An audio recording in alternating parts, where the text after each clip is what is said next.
खजाना ये हमको आगे से बढ़ाना है, इल्मे सेहत है ये, सेहत से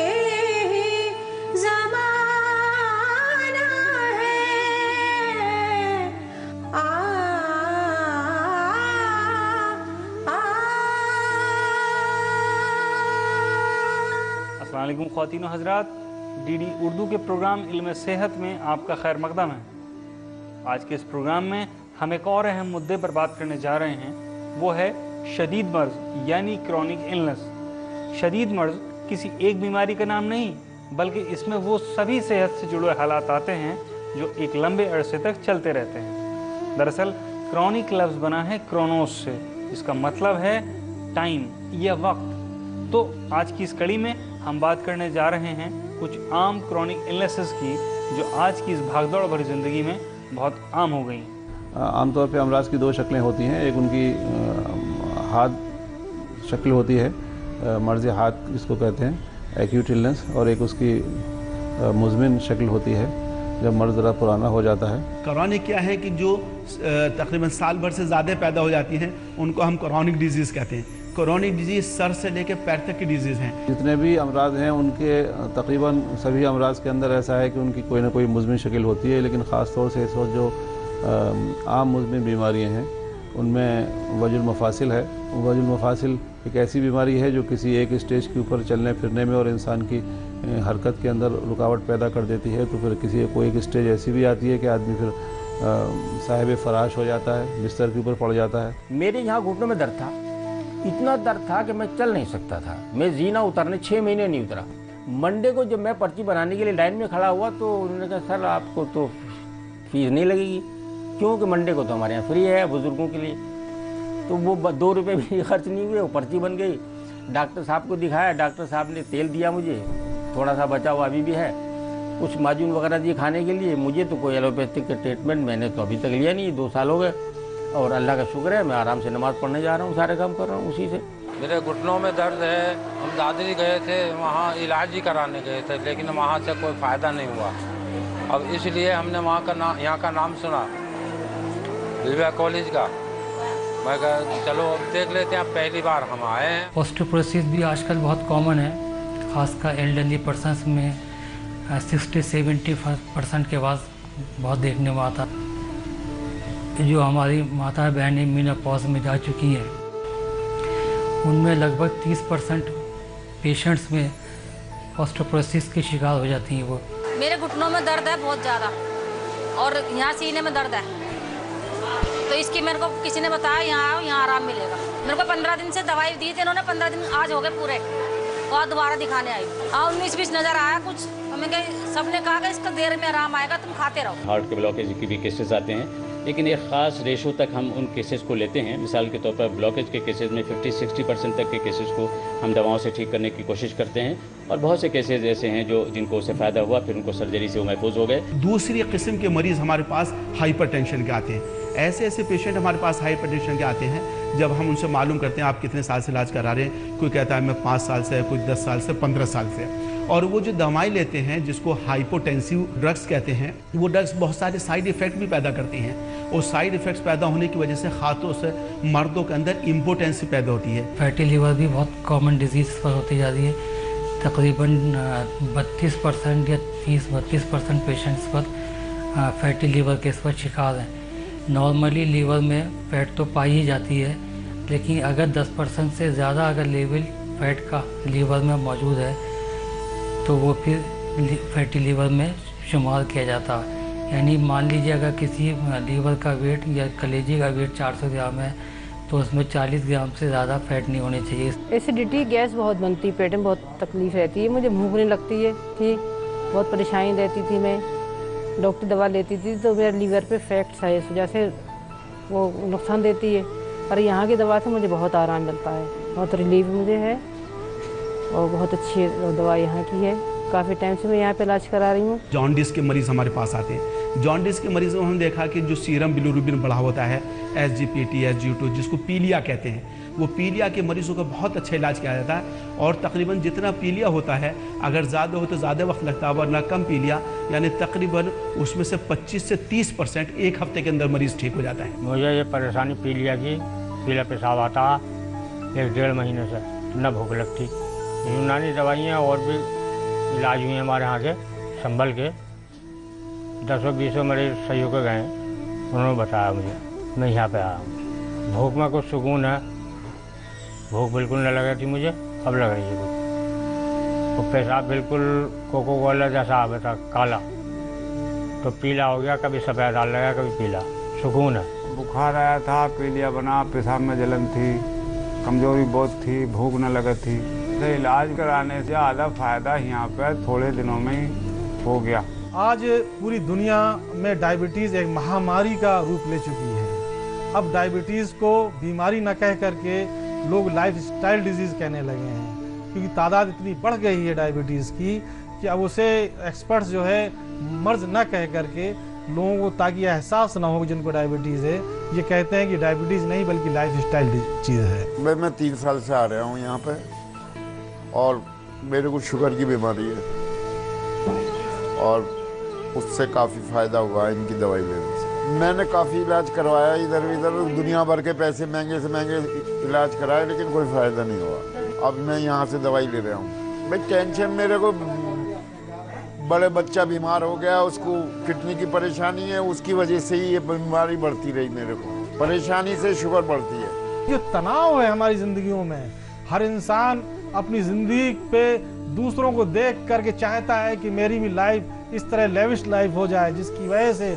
हर वक्त टेंशन में रहता है। टेंशन में रहने की वजह से डायबिटीज़ हो रही है। तो अगर 80% वो लोग हैं जिनके वालिदैन को डायबिटीज़ थी, उनके बच्चों को डायबिटीज़ हो रही है, लेकिन 20% वो लोग भी हैं कि जिनको सिर्फ तनाव की वजह से और खाने पीने में सही ग़िज़ा न मिलने की वजह से डायबिटीज़ हो रही है। मेरे पहले मतलब शुगर नहीं था, अब शुगर की भी दवा चल रही है, पैर के दर्द की भी, एलर्जी भी है। पहले मैंने बहुत दवाई खाई, आराम नहीं पड़ा। यहाँ तो मेरा आराम है। कई जगह दिखा पर आराम नहीं मिला, जैसे प्राइवेट भी खाई। अब तो मेरे को काफ़ी आराम, पैर में पहले चला भी नहीं जाता, पर अब सही है। मैदा, आंत और जिगर, और एक होता पैंक्रियाज, इन 4 का काम है, और इत्तिहाल का काम जिसको स्प्लीन कहते हैं, इनका काम है खाने को हजम करना। जब इनमें से कोई एक उज़ू या कई उज़ू कमज़ोर पड़ जाते हैं तो उसकी वजह से खाना पूरी तरह से हजम नहीं होता। जब पूरी तरह से खाना मैदे के अंदर हजम नहीं होता तो वो मैदे से नीचे आंतों में नहीं जा पाता। तो जितनी देर मैदे के अंदर खाना ठहरना चाहिए, जब वो बारीक हजम नहीं हो पाता तो उससे ज़्यादा देर लगती है। ज़्यादा देर लगने की वजह से वो इंसान महसूस करने लगता है कि मेरे मैदे के अंदर भारीपन है। सूए मिजाज जिगर और सूए मिजाज कुल्लिया की वजह से डायबिटीज़ होती है। यानी आम ज़बान में मैं कहूँ कि लीवर और किडनी में जब बीमार होते हैं, यानी उनके अंदर हरारत ज़रूरत से ज़्यादा आ जाती है, उसके नतीजे में डायबिटीज़ होती है। ब्रोंकियल अस्थमा के पेशेंट बहुत होते हैं, जो कि ये भी क्रॉनिक डिजीज़ है, और इसमें मरीज़ दवाएं लेते हैं। ख़ासतौर से जो लोकल प्रैक्टिशनर्स होते हैं वो इनको स्टेरॉइड्स देते हैं। स्टेरॉइड्स का अपना खुद बहुत ज़्यादा साइड इफ़ेक्ट और बहुत सारे बीमारी पैदा करने का ज़रिया होते हैं। मुझे अस्थमा की परेशानी शुरू हो गई। जब भी मौसम चेंज होता था मुझे बड़ी तकलीफ होती थी, इसलिए मैंने काफ़ी इलाज कराया, पंत में, अरविंद में, सब जगह, मुझे कोई रिस्पॉन्स नहीं मिला। किसी ने मुझे बताया कि यूनानी में इलाज करने से असर मिलेगा। मैंने यहाँ कंटिन्यू इलाज कराया, मुझे काफ़ी फ़र्क है यहाँ पर, और इस वजह से मैं कंटिन्यू दवाई लेता हूँ यहाँ पर। प्लस मुझे दवाइयों के पैसे भी देने नहीं पड़ते, जो मुझे मुफ्त मिलती हैं दवाइयाँ, और मुझे इससे काफ़ी आराम है। इसी तरह से जो बैक्टीरियल डिजीज़ है उनमें ट्यूबरकुलोसिस के बारे में, जो एक बड़ी कॉमन सी बीमारी है हिंदुस्तान के अंदर, और हिंदुस्तान उन चंद मुल्कों में है जिनमें टीबी सबसे ज़्यादा कॉमन है। हमारे पास मरीज़ आते हैं ख़ासतौर से गैस के मरीज़, कहते हैं साहब मुझे गैस ज़्यादा बनता है, पेट में खाने के बाद मेरे भारीपन हो जाता है और मुझे कब्ज़ रहता। तो ऐसे मरीज़ हमारे पास दूर दूर से आते हैं कि साहब उसकी वजह से उनके सर में दर्द, तनाव, काम करने में दिल नहीं लगता, बेचैनी और परेशानी रहती है। मेरे तेज़ाब ज़्यादा बनता है, गैस ज़्यादा बनती है, हड्डियों में भी दर्द होता है, और कुछ ना कुछ ऐसी परेशानी होती रहती है, पर बेचैनी सी लगी रहती है। तो मुझे किसी ने बताया कि आप वहाँ जाइए दिव्या कॉलेज में, और वहाँ अच्छी दवाई मिलती है। तो इसके ना पैर सूज जाते हैं, इसके गैस बनती है और हुचकी लगती है, और इसके ना पैर वैर सब सूजन आ जाती है, चलने फिरने से भी भूख भी नहीं लगती इसे। और हुचकी लगती है तो नहीं, सांस नहीं जुड़ता, हाथ पैर में बुखार भी चढ़ता है, इससे ज्यादा नजला बहुत हो गए। मेरे दिमाग में बहुत दर्द उठता था, तो उसी की दवाई ली, मुझे आराम। बताता रही कि पेट में वो गैस के लिए कुछ आराम है। मेरे पेट में दर्द रहता है, पेशाब कम आता है रुक रुक के, कभी तो 5-6 महीने से हुई मेरे। मैंने बाहर भी दवा खाई, उससे फ़ायदा नहीं हुआ। अब यहाँ पे आया हूँ, 8 रोज हो गए, दवा भी दी है, दवा खा रहा हूँ, कुछ फ़ायदा है। आजकल के तनाव भरे माहौल में जो खाल की बीमारियाँ, स्किन की बीमारियाँ हैं, वो बहुत ज़्यादा लोगों को हो रही हैं और एक ख़ास उसका असर जो है लोगों की आम जिंदगी पर भी पड़ रहा है। मिसाल के तौर पर जब स्ट्रेस होगा, जो जहनी तनाव होगा, तो लोग प्रॉपर सो नहीं पाते हैं। डाइजेस्टिव सिस्टम, इंसान का जो हाजमा है, मैदे की कमज़ोरी की वजह से वो ख़राब हो जाता है। नेचुरली उसका असर इंसान के फेस पे भी आता है। बर्स है, विटलिगो है, ये वो अमराज मुज़मिना हैं जो आमतौर पे इस वक्त पाए जाते हैं। इसमें जो पेशेंट जो कंप्लेन लेकर आता है वो वाइट पैचेस, जिसको सफ़ेद दाग बोलते हैं, वो कंप्लेन लेकर आता है बॉडी में। अब अलग अलग तरह के पेशेंट के आते हैं, किसी को फेस पे है, किसी के हाथों में है, किसी को सेमेंटल होता है, मतलब किसी को यूनिलेटर, किसी को एक तरफा होता है, किसी को 2 तरफा होता है, किसी बॉडी में होते हैं, किसी को थोड़े छोटे मोटे दाग होते हैं। हर तरह के पेशेंट हमारे पास यहाँ आते हैं। मेरे ये वाइट पैचेस हो रहे हैं हाथ पे है, पैरों में है, ये मेरे को 10-11 साल से हैं। घर पे मेरे को थोड़ा सा तनाव रहता था, मैं हाथ भी अपने छुपा के रखता था, जो मेरे को जहाँ बोलता था मैं वहीं चला जाया करता था, जाता रहता था। फिर एटलीस्ट एक मेरी भाभी हैं, डॉक्टर हैं एम्स में, उन्होंने मेरे को बोला तो यूनानी ट्राई कर। तो फिर मैं यूनानी के लिए, फिर मेरे को पता चला कि यहाँ पर है, यहाँ पर उन्होंने ही मेरे को बताया था कि यहाँ पर जाने के लिए। मैं यहाँ पर आया हूँ तो मेरी 3-4 महीने से दवाई, 4-5 महीने से दवाई चल रही थी। शुरू के 1-2 महीने मेरे को कोई फ़र्क नहीं लगा यहाँ पर। मैंने उनसे बोला कि मैडम कोई रेस्पॉन्स नहीं आ रहा, तो उन्होंने बोला कि आप हमारे यहाँ कोर्स है एक, उसको आप करें, 1 महीना आप इसमें यहाँ पे एडमिट होना पड़ेगा आपको, उसमें काढ़ा पिलाएंगे आपको, और ये जो दवाई मतलब लगाने की है वो सुबह में जब एटलीस्ट जब सूरज वगैरह निकलता है, सुबह की अल्ट्रावायलेट किरणें वो लगती हैं, वो लगानी दवाई ज़्यादा ज़रूरी है। आप 1 महीना यहाँ पे रुकिए तो शायद आपको रेस्पॉन्स अच्छा है। तो मैं अभी कुछ दिन से हूँ, मेरे को लग रहा है यहाँ से पहले जो मेरे पैचेस वाइट थे ये थोड़े से रेडिशपन पे आ रहे हैं, रेडिश हो रहे हैं, कुछ बीच बीच में स्पॉट भी दिख रहा है, कोई नया आया था वो।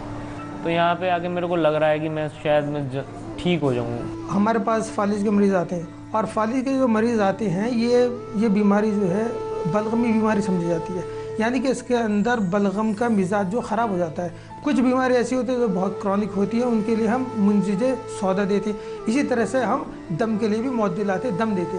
अब फालिज का मरीज़ हमारे पास आ गया तो सबसे पहले हम उसे मुंजिजे बलगम दवाएं देंगे। अब दिमाग जो है वो अपने नॉर्मल तौर पे फंक्शन करेगा, और फालिज की जो बीमारी है या फालिज, उसकी वजह से जो हाथ पैरों में लकवा हो गया, ये हाथ पैर जो बेकार हो गए हैं, काम नहीं कर रही, या सुनपन उसके अंदर हो जाता है, ये धीरे धीरे वापस आने लगता है। इन्हें गिर गया, इन्हें बहुत डेंजर था। इन्हें 2 साल बहुत इलाज करे, यहाँ वहाँ सभी बल्ला की जगह वाणी मिला से यहाँ यूनानी हॉस्पिटल को ले कराए, इलाज सब अच्छा हुआ इसका। इन्हें चलने फिरने के काबिल का बनिया, कषाया देते थे, हलवा, तेल, मालिश, एक्सरसाइज, स्टीम सब देते थे इधर। पहले ये बोल भी नहीं सकता था, यहाँ आए बाद में दवाएँ दिए ना बात करने के वास्ते, वो खुद को देने में बातचीत करता है, सभी चलता फिरता नहीं था ये, इसको चलने फिरने की दवा दिए, चलता फिरता है। खाना भी पहले नहीं खाता था, यहाँ आए बाद में अच्छा खाना खाता है, यूनानी हॉस्पिटल में आए बाद में सब अच्छा ये करता। अब पहली जबान नहीं थे यहाँ ना नो दवा नर्स डॉक्टर, जब से ठीक हो गए, पहले चलने सकता हमारा मेरा भाई पकड़े चलना अब परवाने। दुनिया में आज तेज़ी से बढ़ती लाइफस्टाइल डिजीज़ेज़ हमारी खुद की लापरवाही का ही नतीजा है। चाहे बीमारियां छूत की ना भी हों, मगर इलाज करने वालों की नज़र में ये बीमारियां एक बड़ी ललकार बनकर सामने आई हैं।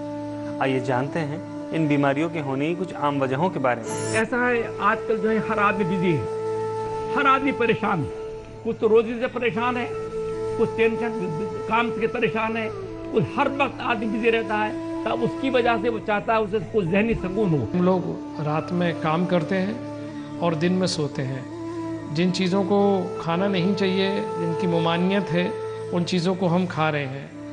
इसी तरह से बहुत ऐसी बुराइयां हैं वो हमारी ज़िंदगी में शामिल हो गई हैं, जिनको फी ज़माना लोग उसको समझते हैं कि यही आज का कल्चर है और इसी से बहुत सारी बीमारी हो रही है। उस जहनी सुकून के लिए वो ड्रग्स इस्तेमाल करने लगा है, हर किस्म की चीज़ें इस्तेमाल करने लगा है। मार्केट में जितनी चीज़ें आजकल आ रही हैं वो बहुत ख़तरनाक हैं। ख़ास तौर से वाइन है, शराब है और टोबैको है और वो सारी वो जो हमारे यहाँ नशे की चीज़ें इस्तेमाल होती हैं, ड्रग्स एडिक्शन है, ये सारी चीज़ें लीवर को मुतासिर करती हैं। बच्चों में ज़्यादातर चॉकलेट्स का इस्तेमाल होता है, ये भी लीवर को अफेक्टेड करता है। आजकल होता क्या है, दिन भर आदमी खाता रहता है, पहला खाना पचता नहीं है, दूसरा खाता रहता है।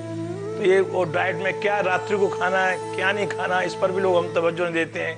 किस ऋतु में क्या खाना है, क्या नहीं खाना, उस पर भी नहीं ध्यान नहीं देते हैं। आजकल तो 12 महीने सब चीज़ें मिलती रहती हैं, उनको हम खान पीन में लाते हैं। और यही वजह फाल्टी डाइटरी हैबिट्स जो है, इरेगुलर डाइटरी हैबिट जो है, जो सबसे बड़ी बीमारियों की देन यही है। बल्कि उतना खाना जो आपके जिस्म की ज़रूरत है वो तो बहुत ज़रूरी है, लेकिन वो ज़्यादा खाना उस बात की ज़मानत नहीं कि आप सेहतमंद हैं, बल्कि ज़्यादा खाने से अक्सर सेहत में ख़राबी के इम्कान ज़्यादा होते हैं। तो इस पर तवज्जो अगर की जाए तो भी बहुत कुछ बीमारियां कंट्रोल हो सकती हैं। हमारे अतिब्बा ने तजुर्बा किया है हज़ार साल तक कि अगर पेट के 3 हिस्से किए जाएं और एक हिस्से को खाने के लिए रखा जाए और एक हिस्से को पानी के लिए छोड़ दिया जाए और एक हिस्से को हवा के आने जाने के लिए छोड़ दिया जाए, ऐसे जिसमें डाइजेस्टिव सिस्टम हमेशा प्रॉपर रहेगा और उसे कोई भी डाइजेशन की कोई प्रॉब्लम नहीं होगी। अगर किसी शख्स की भूख बिल्कुल तबाही है, नॉर्मल है और नेचुरल है, नेचुरल का मतलब होता है कि जो अंदर से लगे आदमी को, बजाय इसके कि वो ज़बरदस्ती उसको इस्तेमाल करना चाहे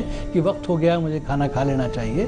नहीं, अगर उसको भूख लगे, तबीयत चाहे तभी खाए, तो भी तभी आदमी हेल्दी कहलाएगा। अदरवाइज उसके अंदर कहीं ना कोई कमी ज़रूर पाई जा रही होगी। खाने का टाइम होना चाहिए और पीने में क्या चीज़ें लेनी नहीं, ग़िज़ा क्या लेनी है, सोने का टाइम उसका होना चाहिए, आराम करने का टाइम होना चाहिए और उसके अलावा एवाकुएशन यानी जो मोशन है वो बराबर क्लियर होते रहना चाहिए। रोज़ाना कम से कम 24 घंटे में एक मरतबा ज़रूर आदमी को स्टूल या बराज या फुजला खारिज करना चाहिए। अगर वो नहीं जाता है तो उसकी वजह से कॉन्स्टिपेशन से गैसेस पैदा हो जाती हैं। गैसेस पैदा होने की वजह से दिमाग के अंदर दर्द, तनाव और पूरे बदन के अंदर बेचैनी रहता है, जोड़ों में दर्द होने लगता है। तिब में इसीलिए कहा गया है कि पेट जो है ये उम्मुल अमराज है, यानी मर्ज़ों की माँ है ये। इसीलिए जिन लोगों के पेट ज़्यादा बाहर निकले रहते हैं वो ज़्यादा अमराज में मुब्तला रहते हैं बनस्बत उनके कि जिन लोगों के पेट अंदरूनी जानिब होते हैं वो अपने आप को ज़्यादा सेहतमंद महसूस करते हैं। कि आज आदमी भाग दौड़ में मालूम हुआ अभी सुबह को खा लिया उसने, रात के 12 बजे खा रहा है, उसको टाइम ही नहीं, न खाने का कोई टाइम है न सोने का कोई टाइम है और इसके अलावा भी वो टाइम नहीं निकाल पाता, हर वक्त उसी में लगा हुआ, पढ़ाई में, लिखाई में, रिसर्च में, बिजनेस में, इसमें उसमें। तो बॉडी को ज़रूरत है, मेंटल पीस की भी ज़रूरत है। इसलिए कि थके हुए दिमाग को अगर आप आराम नहीं पहुंचाएंगे तो फिर दिमागी बीमारियों का शिकार होंगे और दिल भी बीमारियों का शिकार हो जाएगा। दूसरी तरह के लोग वो होते हैं जो ज़्यादा आराम करते हैं, जिसको सेडेंटरी लाइफ कहते हैं। उसकी वजह से मोटापा है और हाइपरलिपिडीमिया है, हाइपरटेंशन है, ये सारी बीमारी पैदा हो जाती हैं। तर्ज ज़िंदगी से जुड़ी हुई बीमारियाँ अक्सर हमारी खुद की लापरवाही की ही देन होती हैं। लापरवाही, नज़रअंदाजी कुछ ऐसी वजूहात हैं जो इन बीमारियों को खुली दावत देती हैं। गंदगी और भूखमरी भी कुछ ऐसी ही वजह हैं जो टीबी, मलेरिया, HIV, एड्स जैसी जानलेवा बीमारियों को बढ़ावा देती हैं। और कुछ बीमारियों में अब माना जाने लगा है कि ये एक पुष्ट से दूसरी पुष्ट में मुंतकिल होती रहती हैं। तो लाइफ स्टाइल में सुधार इसका ज़रिया है। लाइफ स्टाइल को अगर प्रॉपर कर लिया जाए, मसलन खाना पीना प्रॉपर कर लिया जाए, मसलन नींद सोना जितना ज़रूरी है वो प्रॉपर कर लिया जाए, मसलन जितना ऑक्सीजन और हवा लेना ज़रूरी है उसको नॉर्मल कर लिया जाए। इसी बुनियादी उसूल यानी बुनियादी अप्रोच से यूनानी कितने उन बड़े बड़े अमराज का भी हल तलाश कर सकती है। मिसाल के तौर पे एड्स है। एड्स की जो बुनियादी माहियत है वो ये है कि जिस्म का जो उनकी इम्यूनिटी है वो कम हो जाती है। भले से अभी तक हम ये नहीं कह सकते कि हमारे पास कोई ऐसी दवा है जिससे कि HIV वायरस किल हो जाता है, लेकिन हाँ ये ज़रूर कहा जा सकता है कि हम जिस्म की क़ुव्वत मुदाफ़ियत को, जिस्म की इम्यूनिटी को यानी मनाअत को इस दर्जे में बढ़ा दें जिसकी वजह से जिस्म में रहने के बावजूद एड्स का जो ऑर्गेनिज़म है वो ऑर्गेनिज़म जिस्म की क़ुव्वत मुदाफ़ियत को कम न कर सके। ये अप्रोच यूनानी के अंदर है। अगर ख़ानदानी मर्ज़ है तो उनको भी ज़रूरत है बचने की खाने पीने में। एक तो जहनी तनाव से बचना चाहिए, खुश रहना चाहिए। जो स्ट्रेस है अगर आदमी उसको अपना कम रखे, भरपूर नींद से सोए और कायदे से अपना खाना और मैदे को, अपने मिजाज को और मैदे को सही रखे, तो मैं समझती हूँ बहुत सारी जो खाल की बीमारियाँ हैं उनसे आदमी बच सकता है। यूनानी तिब में बचाव एक अहम मुद्दा है। रिसर्च बताती है कि मिजाज के बुनियाद पर ये काफ़ी हद तक मालूम किया जा सकता है कि आगे चलकर इंसान को किस तरह की शदीद बीमारी हो सकती है। तो बीमारी का इलाज करने के लिए पहला कदम है लाइफ स्टाइल में बदलाव लाना और कुदरत के उसूलों पर अमल करना। हमारे यहाँ दिनचर्या, रात्रिचर्या और ऋतुचर्या, 3 प्रकार की वो चर्या है। ये लाइफ स्टाइल बताते हैं कब उठना है, कब सोना है, कब खाना है, किस समय नहीं खाना है, रात्रि में क्या, दिन में क्या खाना। इस प्रकार का यूनानी में भी और आयुर्वेद में भी बड़ा भारी रिजीम दे रखा है। हमारे यहाँ भी पहले से मौजूद है कि 40 साल से ऊपर जब इंसान पहुँचने लगे, चिकनाई कम बंद करने के लिए नहीं कहा गया, चिकनाई कम कर दे, गोश्त खाना कम कर दे, शक्कर की मकदार कम कर दे, नमक की मकदार कम कर दे। ये चीज़ें अगर हो जाती हैं तो 40 से लेकर 60 साल तक आप बड़े आराम से अपनी लाइफ गुजार सकते हैं। इसी को आज के दौर में कहा जाता है कि लाइफ स्टाइल चेंज कर दीजिए। आदमी को मुकम्मल नींद, आरामदेह नींद आनी चाहिए। अगर वो देर में सोता है, जल्दी या देर में जागता है, नींद ज़्यादा हो जाती है, नींद कम हो जाती है, तो यकीनन उसके बदन पर उसके असरात मुरतब होंगे। जिस्म को ज़्यादा राहत देना भी बीमारी का सबब बनता है और जिस्म से ज़्यादा काम लेना भी बीमारी का सबब बनता है। इसलिए तिब्बे यूनानी में तमाम इंसानों को इस बात की तालीम दी जाती है कि वो इस बात को सीखें कि हमें कितनी देर आराम करना चाहिए और कितनी देर काम करना चाहिए ताकि हमारी सेहत बाकी रहे और बीमारी से बच सके। मॉर्निंग वॉक को मस्ट कर लेना चाहिए, जिम वगैरह ज्वाइन करना चाहिए, या जो भी तरीका वो हो सकता है वो अपने जिस्म को मुतहर्रिक करने के लिए, जिस्म को गर्म रखने के लिए वो रियादतें और वो मशक़ें उनको करना चाहिए ताकि नींद और बेदारी का जो रेशो है वो मुतदिल हो जाए। बहुत बुनियादी बात मैं आप लोगों से कहना चाहता हूँ, वो ये है कि इंसान की ज़िंदगी में सबसे सिंपल लाइफ सबसे खूबसूरत होती है और सेहत के लिए सबसे ज़रूरी होती है। हमारे लिए कुदरत ने जो तोहफ़ा दिया है सेहत का, इसको पूरी तरह से इसको अपने जो कुदरती माहौल है उसमें जीने का मज़ा लें, तभी बेहतर होगा। तो ये लाइफ स्टाइल जो है, ये हमारे तर्ज़ ज़िंदगी है, इसको ज़रूर बदलना चाहिए और नेचर के ऐन मुताबिक करना चाहिए। तो देखा आपने, खान पान के तरीक़ों में आए बदलाव, कसरत की कमी, बढ़ते तनाव और नशे के इस्तेमाल की वजह से बहुत सी लाइफ स्टाइल डिजीज़ आज आम होती जा रही हैं। वक्त रहते अपनी रोज़मर्रा की ज़िंदगी में बदलाव लाने से बहुत सी बीमारियों से बचा जा सकता है। अगले एपिसोड में हम बात करेंगे घरेलू नुस्खों की, यानी होम रेमेडीज़ की। तो आप सभी के लंबे और सेहतमंद ज़िंदगी की दुआ करते हुए मैं आपसे विदा लेता हूँ। फिर मिलेंगे। खुदा हाफिज़। पुरखों से मिला है खजाना ये